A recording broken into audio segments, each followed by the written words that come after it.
सर्वविदित है कि चीन के वुहान शहर से शुरू होकर यह कोरोना वायरस विश्व के सभी देशों में फैल गया है और हमारा भारत देश भी इसकी चपेट में आने से नहीं बचा है।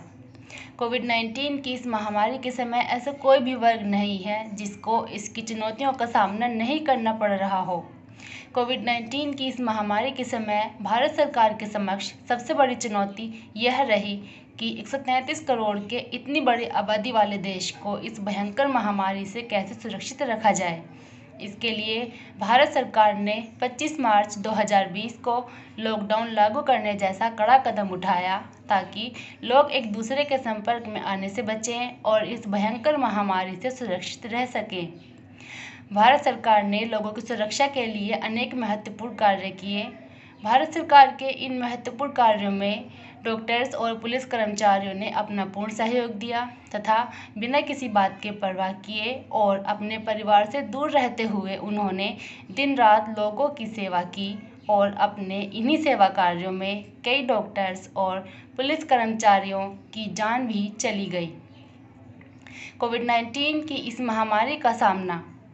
शिक्षक वर्ग तथा विद्यार्थी वर्ग को भी करना पड़ रहा है क्योंकि लॉकडाउन के चलते देश के सभी स्कूल और कॉलेजेस बंद हैं, जिसके कारण सभी स्टूडेंट्स अपनी पढ़ाई को सही ढंग से करने में असमर्थ हैं।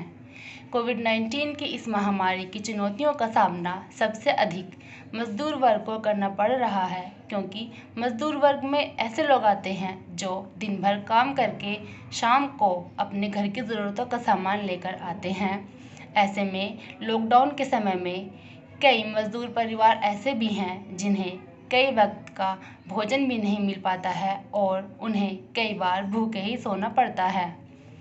मजदूर वर्ग में ऐसे लोग भी आते हैं जो अपनी आजीविका के लिए अपने परिवार से कोसों दूर हैं तथा इस भयंकर महामारी के समय अब वे अपने परिवार के पास पहुंचना चाहते हैं, लेकिन अपने परिवार के पास पहुंचने के लिए ना तो उनके पास धन है, ना ही खाने का पर्याप्त सामान है और ना ही अपने परिवार तक पहुंचने का कोई साधन है।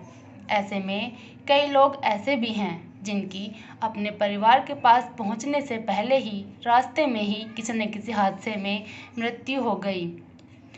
अतः इन्हीं शब्दों के साथ मैं अपनी बात को समाप्त करती हूँ और आप सभी से अनुरोध करती हूँ कि अपने घर में रहिए, सुरक्षित रहिए और दूसरों को भी सुरक्षित रहने दीजिए।